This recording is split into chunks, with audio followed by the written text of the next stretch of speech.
If I had to lean towards someone, again, I think I want Paddy Pimblett to win. Just again, I think it's good for the sport. Build that hype even more. So, again, he's young and that, like, build him up and each challenge at a time. Ilia is one of the best in the world. I mean, he is one of the most dangerous fighters that there is, and he's a lot more dangerous than Paddy Pimblett. I think it's one of the easiest fights that I could have in the lightweight division. I don't know. I can do with him whatever I want to do in reality. Ilia no mas Topuria. He doesn't want no more. I think Paddy and Ilia is one of the biggest fights you can make in all of the sport. Why not? Why aren't we doing this fight right now? I want to see Ilia versus Paddy no matter what. Ladies and gentlemen, make it happen. Paddy Pimblett's dominant win at UFC 329 has completely changed the lightweight division, with momentum on his side and his rivalry with Ilia Topuria hotter than ever. MMA pros are also discussing if these two bitter rivals step into the octagon, who will have the edge. I don't mind seeing guys like, Paddy do well, especially when there's so much hype and, you bring in a lot of eyes to the sport and got a lot of respect for that. So he's still young too, right? He's still young. I respect him in the fact that, he doesn't want to rush into the biggest challenges straight away. He's still young. He's still learning, earning his way, earning his money. Paddy Pimblett's dominant victory at UFC 329 has reshaped the lightweight title picture, giving him significant momentum while reigniting his long-standing rivalry with Ilia Topuria. With tensions between the two at an all-time high, fighters and analysts throughout the MMA community are debating who would hold the advantage if the bitter rivals finally meet inside the octagon. I think Paddy and their team will prepare right for that fight. I think so. They have a game plan, and he's no slouch. A lot of people thought Paddy was like this guy who just talks and runs his mouth, and then he got to prove himself against a guy like Chandler. And he's not a wrestler, but he out-wrestled a wrestler, which is pretty crazy to see. So he's super. Max Holloway believes Paddy Pimblett has shown he belongs among the lightweight division's elite and expects him to enter a potential fight with Ilia Topuria with a well-prepared game plan.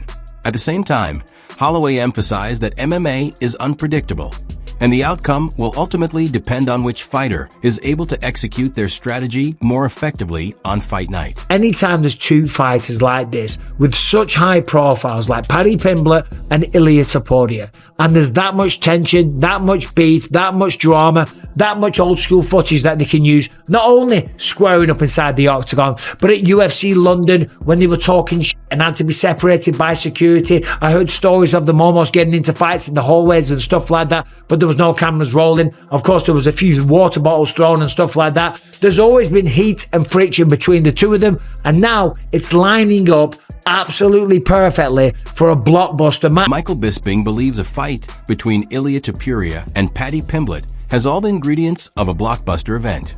Years of genuine bad blood, personal history, and the star power both fighters possess make it far more than a typical title fight. In Bisping's view, it is exactly the kind of high-profile matchup the UFC should be looking to promote. Question is, who is Paddy Pimblett going to fight next? Because you can look at the UFC rankings and they all make sense. I mean, Justin Gaethje, a rematch there, yeah, sure. But I don't think it's going to be that one because Ali Abdelaziz, the manager of Justin Gaethje, he just came out and said that Justin Gaethje has been offered a fight and it's someone that he's never fought before. Well, he's fought Ilia Topuria, he just beat him. He's fought Charles Oliveira, he's fought Max Holloway, he's fought Paddy Pimblett. The only name that I haven't mentioned from the top 5 of the rankings is Arman Tsarukyan, who in my opinion is the rightful #1 contender. So it isn't going to be Justin Gaethje for Paddy Pimblett next. But don't worry, because there is nothing but a litany of challenges and people that he could go up against. And oh my God, he deserves them all. If it was a rematch with Justin Gaethje, I wouldn't care. Ilia Topuria, of course, they have so much history. They do not like each other. The chorizo, the hand. Discussing Paddy Pimblett's options, Michael Bisping believes several high-profile matchups are available, including fights against Justin Gaethje, Max Holloway, Ilia Topuria, and Charles Oliveira. However, with Gaethje expected to be occupied by a potential title defense against Arman Tsarukyan, Bisping suggests Pimblett should focus on the other marquee opponents as he continues his climb in the lightweight division. The man is blessed. He is called Max Holloway. Okay, Max Holloway versus Paddy Pimblett. Tell me you wouldn't want to see that fight. That fight makes all the sense in the world. The former BMF, the former 145-pound champion, one of the greatest to ever do it, and a massive star in his own right as well. By the way, a man that handled himself with absolute class on Saturday night. He could have talked a lot of shit to Conor McGregor, but he didn't. And you can see that when McGregor went down, he didn't even really want to punch him in the face too much because he's like, hold on, he's hurt, he's injured. Ref, there's something wrong with his leg, right? That is a great guy right there in front of you. That would be an awesome fight. And then, of course, there's one person out there that is the baddest motherfucker in all of the sport. He is called Charles Oliveira. Charles Oliveira is the BMF champion. Paddy the Baddy versus Charles Du Bronx Oliveira for the BMF belt next. Does that make sense? Of course. Expanding on those options, Michael Bisping highlighted Charles Oliveira and Max Holloway as two especially compelling opponents for Paddy Pimblett. He believes a bout with Oliveira would present a major test of Pimblett's grappling against one of the division's best submission specialists, while a clash with Holloway has become even more intriguing following Holloway's victory over Conor McGregor. When about 10 minutes ago, I'd submit Charles. And have you heard anything back from him or? No, like I've got nothing but respect for Charles. You know what I mean? He's an absolute legend in the sport, but he's on his way out. And I think if he tried to grapple with me, I'd submit him. But we'd probably end up having a war for 5 rounds on the feet if I ended up fighting Charles. Despite the tough options available, Paddy Pimblett remains confident in his abilities. He believes Charles Oliveira is no longer at the peak of his career and has expressed confidence that if they were to meet, his own grappling would allow him to secure a submission victory. I was not expecting that at all whatsoever. Holy smokes. Newsflash, if you don't know, Paddy choked a man dead in 30 seconds. And that man was BSD, which is no slouch. Paddy, wow, my hat's off to you, brother. That was impressive. I didn't think you were going to do that, man. That was impressive. I think Paddy and Ilia is one of the biggest fights you can make in all of the sport. Why not? Why aren't we doing this fight right now? I want to see Ilia versus Paddy no matter what. Ladies and gentlemen, make it happen. Jorge Masvidal believes Paddy Pimblett's dominant performance has made a fight with Ilia Topuria impossible to ignore. In his view, the rivalry now has everything needed for a blockbuster event, with genuine bad blood, championship stakes, and massive fan interest. Masvidal believes the UFC should capitalize on the momentum and book the fight before the excitement begins to fade.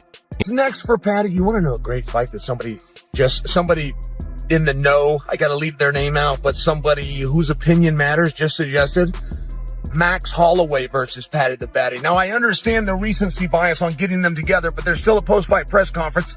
There's post-fight media. If those guys go out and find one another, right? I don't think it's a fight that the UFC is going to get going. Paddy the Baddy's already got his hands full. He got business with Arman Tsarukyan. He's got business with Ilia Topuria. Justin Gaethje mentioned last night, if you guys didn't see, that he has not yet decided if he's going to retire or continue to compete. I didn't even know that was on the table. I thought Gaethje was all in, but just imagine that Gaethje was to step aside. That puts the belt up at a vacated standpoint. 2 athletes are going to be asked to come forward. I have to assume Paddy is one. Chael Sonnen believes Paddy Pimblett now has several career-defining opportunities following his victory at matchup with Max Holloway. Sonnen feels fights against Ilia Topuria or Arman Tsarukyan make even more sense given the current state of the lightweight division. He also suggested that if the title picture shifts, Pimblett could unexpectedly find himself in championship contention. Man, Paddy the Baddy is nobody's fool. I think that you guys are seeing that now, but a lot of you guys were like me. You thought that this was a kid that said funny things with a weird hairdo. This is a regional fighter. He doesn't take it too serious. He blows up. He goes from Paddy the Fatty to Paddy the Baddy. He doesn't do that anymore. Rashad Evans was just making a point. Rashad had talked to people in his camp. Paddy's not blowing up in between fights anymore. Paddy's been out with injury. Paddy's last contest was a long, drawn-out, 25-minute war. Think about him in this standpoint. If he uses this for what it should be, a springboard, he's already got his weight down. He's already in shape. He doesn't have to miss a week, 2, 3, 4 weeks of practice to heal his body. This literally is what dreams. Chael Sonnen believes Paddy Pimblett has proven he is far more than just an entertaining personality. He praised Pimblett's growth as a professional, highlighting his improved discipline, year-round conditioning, and commitment to his career. after such a dominant and relatively damage-free performance. Sonam believes Pimblett is in the ideal position to move directly into another high-profile fight. Fight is Arman versus Justin Gaethje, right? As we all have been saying, thought it would happen, man. Back when he got the Paddy fight, I was like, rightfully so. But is that it? Is that it? In my opinion, yes. Arman is going to be ready for the rematch. Arman is ready. I think Ilia is going to need some time to recover. I'm not sure just winning the title and not defending warrants the immediate rematch. While attention remains on Paddy Pimblett, the lightweight title picture is also coming into focus. Many MMA analysts expect newly crowned champion Justin Gaethje to make his first title defense against Arman Tsarukyan, viewing it as the most deserving and competitive matchup available. With Tsarukyan's consistent performances and status as one of the division's top contenders, many see it as the logical next step for the lightweight championship. Is off for this. Now he doesn't have to press. He doesn't have to be the guy.